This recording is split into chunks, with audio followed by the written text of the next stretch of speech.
Thank you Lord. Okay दोस्तों, माफ़ी चाहता हूँ कि किसी टेक्निकल वजह से बीच में एरर हुआ, वाईफाई नहीं आया, बट मैं समझता हूँ कि अभी सब कुछ ठीक हो गया है, चल रहा है सब कुछ ठीक। ओके, लोग जुड़ गए। ओके, जल्दी जल्दी जुड़ते चले जाएं। और जो ब्रदर आप लोग जो तेलुगु बैप्टिस्ट चर्च वाले हैं, आपकी पूरी टीम को भी आप लोग एक इन्फॉर्मेशन भेज दीजिएगा कि वापस स्टार्ट हो गया ना। मैं समझता हूं कि मैं यहाँ रुक गया था, यहाँ पे एरर आ गया था वाईफाई का। अब यहीं से मैं शुरू करूँगा और जो कुछ मैंने प्रचार करा है उसकी पूरी वीडियो फेसबुक पे भी अपलोड होगी और यूट्यूब पे भी अपलोड होगी, तो उसके लिए परेशान मत होइए, पूरी तरह से वन शॉट में आप लोग उसको देख पाओगे ना। दोस्तों वापस यहाँ से शुरू करूँगा। लिखा है पहला पत्रस 5:8 में, सचेत हो, जागते रहो, क्योंकि तुम्हारा विरोधी शैतान गरजने वाले सिंह की नाई इस खोज में रहता है कि किसको फाड़ खाए। इसका मतलब है कि लूसीफर शांत नहीं बैठा, जैसे मैं बता रहा था, 24/7, नॉट पार्ट टाइम बल्कि full time, over time, full time, 24/7 target करता है किसको? मसीहों को, जो बॉर्न अगेन मसीह हैं, उनको वो टारगेट बनाता है। क्यों? क्योंकि वो नहीं चाहता कि कोई भी यीशु के मिशन को समझे और यीशु के तरीके से काम करे ना। दोस्तों मैं बहुत कुछ बात कर चुका हूं ना, अब मैं इसको दिखा देता हूं। ये वाला, ये वो शैतान है जिसने किसी को नहीं छोड़ा। कितने लोग जुड़ गए? ये वो शैतान है, ओके, ये वो शैतान है जिसने किसी को नहीं छोड़ा। मेरे पेज से भी कनेक्ट कर लो। ओके, जो मेरे पेज से हैं, डैनियल राज के पेज से, आप लोग अगर अभी देख रहे होंगे तो नीचे टाइप कर दीजिएगा। और कुर्ला बैप्टिस्ट चर्च जो है, तेलुगु बैप्टिस्ट चर्च, वहां से भी अगर आप देख रहे हैं तो आप लोग नीचे टाइप करके बता दें that you are watching and audible and visuals are clear ना। वापस आता हूं कि ये शैतान ने किसी को नहीं छोड़ा। तो किसको नहीं छोड़ा, मैं आपके बीच में वो रखने जा रहा हूं। शैतान ने अटैक किया था, कहां कर रहा है, अभी भी यहां और आगे भी करता रहेगा वहां, इस बात को समझिएगा ना। हेजेकियेल की पुस्तक उसका 28 अध्याय वचन 13 लिखा है कि तू परमेश्वर के एदेन नाम बारी में था।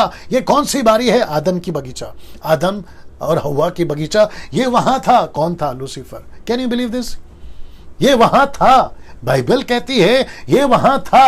अगर ये वहां था, कितने लोग देख रहे हैं? ये वहां था। अगर ये वहां था तो आप सोच के देखिए ये लूसीफर ने क्या किया। बड़े ध्यान से देखिएगा, लिखा है, ये देख लीजिए, पहले चित्र देख लीजिएगा जी।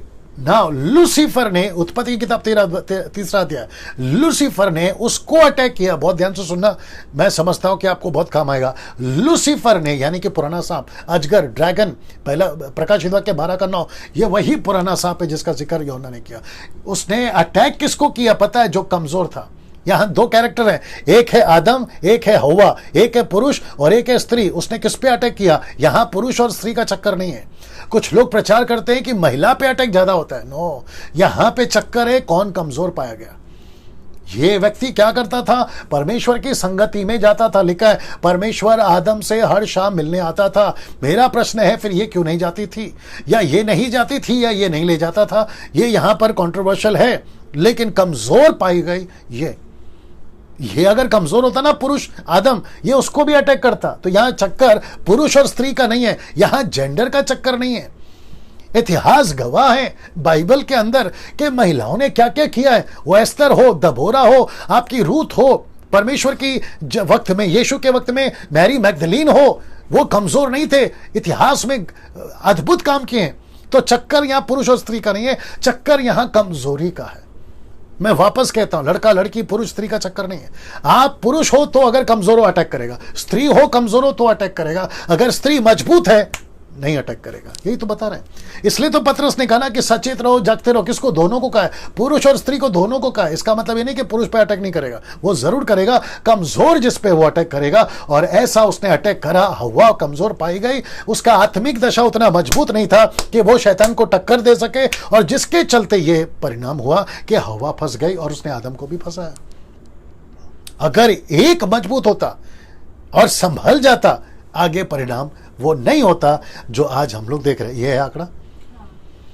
ओके ना, दूसरा कुरिन्थियों 11:3 में पौलुस ने हूबहू इसको रिकॉर्ड किया है। कैसे देखिएगा, लिखता है परंतु मैं डरता हूं कि जैसे सांप ने अपनी चतुराई से हवा को बहकाया, इसका मतलब है कमजोर को बहकाया। ये बात समझ जाइए। वैसे ही तुम्हारे मन उस सिधाई और पवित्रता से जो मसीह के साथ होनी चाहिए कहीं भ्रष्ट ना की जाए। तो लूसीफर हवा को फंसाया कमजोर, लूसीफर कलीसिया को फंसा रहा है जो कमजोर, लूसीफर पास्टर को फंसा रहा है जो कमजोर, लूसीफर मुझ जैसे बाइबल प्रीचरों को फंसा रहा है जो कमजोर, लूसीफर वर्शिपर म्यूजिशियंस को फंसाएगा जो कमजोर, लूसीफर किसी को नहीं छोड़ेगा जो कमजोर है। इसलिए लिखा है कि टक्कर देने वाला आत्मिक दशा में मजबूत होना चाहिए। तो मैं फिर पूछूंगा, क्या हम मजबूत हैं आज? क्या आप मजबूत हैं जो अभी देख रहे हैं? वाह ना, जानते हो इस बात को मैं एक जगह पे कनेक्ट कर रहा हूं क्योंकि पौलुस ने भी उस घटना को कनेक्ट किया। कौन सी घटना? ये वाली। ये देखिए शैतान का दिमाग कहां चला पता है इजरायलियों के लिए। 6 लाख लोग जब निकले थे 430 साल की गुलामी में और जंगल में पहुंचे थे, और जैसे ही वहां वो पहुंचे तब तक थोड़ा नहीं आया था, यानी कि 5 किताबें मूसा की, उत्पत्ति, निर्गमन, लय व्यवस्था, गिनती व्यवस्था, विवरण, ये 5 किताबें नहीं आई थी। और जैसे ही वो किताबें नहीं आई, लूसीफर ने अपना दिमाग चलाया और उसने क्या कहा पता है? उसने कहा कि ऐसी मूर्ति बनवाऊंगा जिसको कहते हैं मूर्ति पूजा, आइडल वर्शिप। ये शैतान का दिमाग था और वो कामयाब भी हो गया। किसके चलते? हारून के चलते। और हारून यहां पे कमजोर पाया गया, वो टक्कर नहीं दे पाया, अच्छे नहीं दे पाए, मैं वही तो बता रहा हूं। और उसके चलते एक ऐसा बछड़ा बन गया दोस्तों, ये देख लीजिए। और इसकी पूजा होने लगी, इसकी पूजा होने लगी। और इसी का डर पौलुस को था कि हवा फंसी, फिर इजरायली फंसी। और इजरायलियों के बारे में 1 कुरिन्थियों 10:5 में पौलुस क्या बोलता है पता है? परंतु परमेश्वर उनमें के बहुतेरों से प्रसन्न ना हुआ। क्यों नहीं हुआ? अब ऐसी हरकत करेंगे तो कहां से परमेश्वर प्रसन्न होगा? और वो परमेश्वर प्रसन्न ना हुआ, इसलिए वे जंगल में ढेर हो गए। क्यों ढेर हो गए? उसी का 10:7 कहता है, और ना तुम मूर्ति पूजने वाले बनो इनके जैसे। तो शैतान के दिमाग ने एक ऐसा बछड़ा बना दिया जो परमेश्वर से दूर कर दिया। अटैक देख रहे हैं आप लोग ना दोस्तों? इसको देखिए क्योंकि मुझे वक्त का भी ध्यान रखना है। शैतान कामयाब रहा इजरायलियों पर अटैक करने में। ऐसी इजरायली, ऐसा नेशन जिसको परमेश्वर कहता है कि मैं तुमको अपनी हथेली पे लेके चल रहा हूं, तो मेरी आंख की पुतली हो। शत्रु आएगा एक रास्ते से, भागेगा 7 रास्ते से। ऐसे नेशन को लूसीफर ने अटैक कर दिया। 6 लाख लोग जिनके पास में मूसा का तंबू था, जिनके पास में तोरा था, जिनके पास में टबरनेकल था, जिनके पास में परमेश्वर रात को आग के खंभे में और दिन में उजाले में बादल ऐसा लेके चलने वाला, ऐसे इजरायलियों को वो अटैक कर सका। आपकी ईंट की और पत्थर और सीमेंट की दीवार क्या चीज है? मैं सब कलीसिया से बात कर रहा हूं, मैं वो सब सेवकों से बात कर रहा हूं। सर, ये वक्त है जहां हमें अपनी आत्मिकता को मजबूत करना है इसको टक्कर देने के लिए। मैं वो सब 12, 10 साल, 20 साल, 25 साल, 30 साल, लड़का लड़की जो तुम चर्च में हो, वर्शिप में हो, म्यूजिक में हो, जिस किसी भी फील्ड में हो, ये तुमको टारगेट बना रहा है।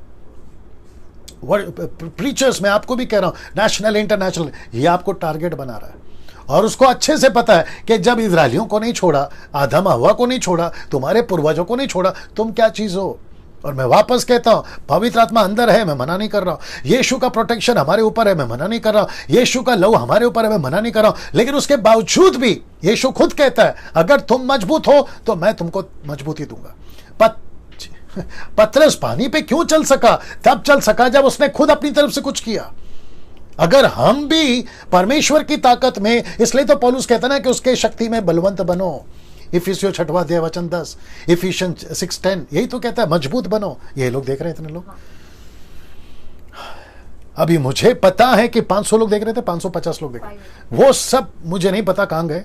हो सकता है कि उनका बैटरी, उनका नेट का डेटा खत्म हो गया होगा, मुझे नहीं मालूम। लेकिन तेलुगु बैप्टिस्ट चर्च वालों, आप लोग जितना हो सकता है शेयर करिए, जितना हो सकता है उसको लोगों तक पहुंचाइए।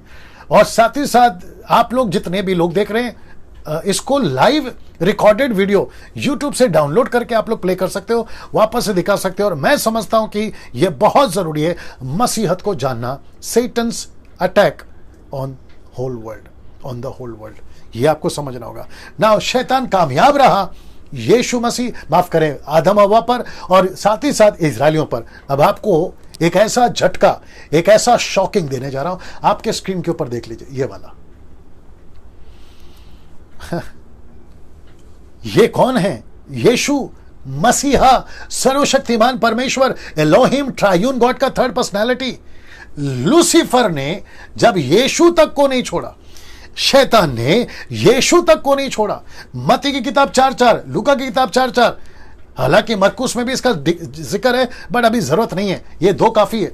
यीशु तक को नहीं छोड़ा सर। आप और मैं क्या चीज है, देख लीजिए, ये देख लीजिए, ये है लूसीफर, ये देख लीजिए, ये है लूसीफर, ये है लूसीफर। यीशु के परीक्षा के टाइम पे याद आ गया ना 3 टेम्पटेशन, यीशु तक को नहीं छोड़ा। लेकिन आपको पता है अच्छी बात यहां पर क्या हुई, मैं रख देता हूं। अच्छी बात क्या हुई, लूसीफर यीशु के पास कामयाब नहीं हुआ। पता है क्यों?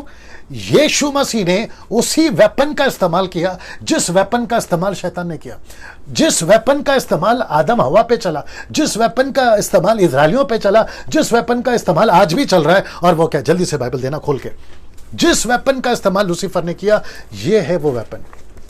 लूसीफर ने यहीं से अटैक किया। उसने कहा लिखा है, उत्पत्ति 3:1 में क्या परमेश्वर ने कहा, मत्ती 4:4, लूका 4:4 में लिखा है, लिखा है, लिखा है। यीशु मसीह ने कहा कि बेटा जिसको तू मेरे ऊपर चला रहा ना वेपन, मैं तुझे उसी से काटूंगा। यीशु ने भी क्या कहा, ये भी लिखा है। लूसीफर कहता है written, Jesus said also written. Lucifer कहता है लिखा है, यीशु कहता है बेटा ये भी लिखा है। आज हमको किसमें मजबूत होना है? परमेश्वर के वचन में। मैं एक और चीज बता देता हूं, फिर मैं अंत में आता हूं। 1.5 घंटे से बात कर रहा हूं। सुनिए, आपको पता है आज मुसीबत क्या है मसीहत की? जो 3% 4% मसीहत हम लोग है ना भारत में या फिर कहीं पे भी जो मसीहत पाई जाती है, वो 90% फेल हो गई। किसमें? लूसीफर के सामने वचन को इस्तेमाल करने में। ये 10% लोग हैं जो परमेश्वर के वचन को बखूबी जानते हैं, और मैं उन 10% लोग को सल्यूट करता हूं।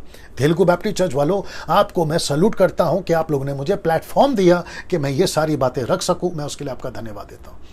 लेकिन साथ ही साथ मैं ये भी कहना चाहूंगा आप लोगों को, और वो सभियों को जो अभी सुन रहे हैं या आगे जब अपलोड होगा तब सुनेंगे, आपको एक ही चीज में मजबूत होना है, और वो है आत्मिकता में इतना मजबूत हो जाओ कि आप शैतान को टक्कर दे सको। मेरा पूरा मैसेज उसी के ऊपर है ना। अब अंत में मैं आ रहा हूं। अंत में क्या है देखिए, मसीह जीवन को हल्के में ना लो। मैं कुछ सेकंड इसको रख रहा हूं। मसीह जीवन को हल्के में ना लो। वाह, मसीह जीवन को हल्के में ना लो। मत लो हल्के में, मत लो हल्के में। ये बहुत संभल कर जीना है। संडे संडे चर्च आना रूढ़िवादी की तरह मत लो। साल में 3 बार, Christmas, Good Friday, Easter Sunday, और उसी 3 फेस्टिवल में आप इतने चमकते हैं। घर को पेंट, खुद को पेंट, नए कपड़े, गहने, शॉपिंग। ऐसा लगता है कि हम एक धर्म को लेके चल रहे हैं। मैं वापस कह दूं, मुझे नहीं पता कैसा लगेगा आप लोग को, यीशु मसीह किसी भी धर्म की स्थापना करने पृथ्वी पर नहीं आया। रिलीजन्स को स्टैब्लिश करने नहीं आया। मुस्लिम्स, हिंदू, राहुल आर्या, जाकिर नाइक, तुम लोग हमको कहते हो हम क्रिश्चियन धर्म है। जी नहीं, आपको बहुत बड़ी गलतफहमी हुई है। हम क्रिश्चियन धर्म नहीं है, हम परमेश्वर के फॉलोवर है, यीशु के फॉलोवर है, क्राइस्ट फॉलोवर है। हम धर्म नहीं है। ये धर्म का चक्कर यहां है। राशन कार्ड धर्म पे बनता है, राशन कार्ड पे धर्म का नाम डालना पड़ता है, उसके चलते डाला जाता है। क्रिश्चियन है, हिंदू है, मुस्लिम है, बुद्धिस्ट है, पारसी है, ये डाला जाता है। लेकिन अगर हम आत्मिकता में देखें, हम यहां कोई धर्म नहीं है। आप राकेश रखो, पिंटो रखो, रॉबर्ट रखो, डिसूसा रखो, सूजी मेजी, क्या रखना है रखो, कोई फर्क नहीं पड़ता। सलमा रखो, नगमा रखो, कोई फर्क नहीं पड़ता। आप कौन से पास भूमि से आते, कोई फर्क नहीं पड़ता। यहां बात हो रही है रिलेशनशिप की। इसलिए मैं वापस कहना चाहता हूं कि मसीह जीवन को हल्के में मत लो। साल में 3 बार चर्च में मत आया करो। संडे टू संडे वाले, इसको कहते हैं त्योहारी मसीह और मसीह और इतवारी मसीह। त्योहारी और इतवारी, ये समझिए आप लोग। मैं समझता हूं कि बहुत कुछ मैं आपको दे चुका हूं। अब एक आखिरी स्लाइड आपको दिखाऊंगा कि मसीह जीवन को हल्के में मत लो। इसको सपोर्ट करने के लिए एक स्क्रिप्चर दे रहा हूं, याकूब की किताब उसका 4:7, the book of James chapter 4:7 लिखा है, इसीलिए परमेश्वर के अधीन हो जाओ और शैतान का सामना करो तो वह तुम्हारे पास से भाग निकलेगा। सी दिस वन, शैतान का सामना करो तब वो भागेगा। आपको शैतान का सामना करने के लिए, आपको शैतान का सामना करने के लिए आपको खुद कितना मजबूत होना है, ये बात समझ लीजिए। कितना स्ट्रांग होना होगा आपको, ये बात समझ लीजिए। तो इसका मतलब है कि शैतान का सामना तभी होगा जब आत्मिकता में मजबूत है। तो मेरा लास्ट और आखिरी लाइन आपको फिर से पूछूंगा, क्या हम अंदर से मजबूत हैं ताकि शैतान को भगा सकें? क्या हम मजबूत हैं? सीरियस, भाग निकलेगा। कब जब अधीन हो जाओ, कब प्रार्थना का जीवन, परमेश्वर का वचन का जीवन, यीशु के मिशन का जीवन, यीशु के आज्ञाओं का पालने का जीवन, ये जब मजबूत कर लोगे, लूसीफर भाग जाएगा। और एक चीज कनेक्ट कर रहा, प्रभु अगुवाई कर रहा है, लूसीफर को ऐसे मसीहों से तकलीफ नहीं है जो उसको तकलीफ नहीं देते। वापस बोलना पड़ेगा, लूसीफर को ऐसे मसीहों से, क्राइस्ट फॉलोअर से तकलीफ नहीं है जो उसको तकलीफ नहीं देते। लूसीफर को उन्हीं मसीहों से तकलीफ है जो उसको तकलीफ देते हैं। आप जब तक चर्च में बैठे हो, लूसीफर को तकलीफ नहीं है। आप जब तक पास्टर का प्रचार सुन रहे हो, उसको तकलीफ नहीं है। आप जब तक संडे टू संडे चर्च जा रहे हो, तो ऑफरिंग दे रहे हो, ताइद दे रहे हो, उसको तकलीफ नहीं है। साल में 3 बार, उसको तकलीफ नहीं है। गिटार बजाओ, म्यूजिक बजाओ, गाना गाओ, धांगड़ करो, नाचो कूदो, कॉन्सर्ट करो, कन्वेंशन करो, उसको कोई तकलीफ नहीं है। लेकिन the moment you begin to start what ministry, यीशु का प्रचार, यीशु की गवाही, चेला बनाना, कलीसियाओं की स्थापना, इसको तकलीफ होती है। अब आप समझो सर। ओके, सो फिर से आखिरी बार बहुत बहुत धन्यवाद तेलुगु बैप्टिस्ट चर्च वालों, आपका बहुत बहुत धन्यवाद। आपने मुझे मौका दिया कि आपके पेज से, आपके प्लेटफॉर्म से ये बातों को रख सकूं। परमेश्वर आपको बहुत आशीष दे। जब तक हम हैं, जब तक ये फैसिलिटीज हैं, आप फिर कभी बुला सकते हैं, मैं आ सकता हूं। जैसा डेट की अवेलेबिलिटी होगी, आपके बीच में फिर सेवा देने के लिए तैयार हूं। लेकिन तब तक प्रभु में बने रहें, मजबूत रहें। अगले वीडियो के साथ, फेसबुक यूट्यूब वालों, अगले वीडियो के साथ फिर मुलाकात होगी। तब तक के लिए अपना ख्याल रखिएगा। जय मसीह।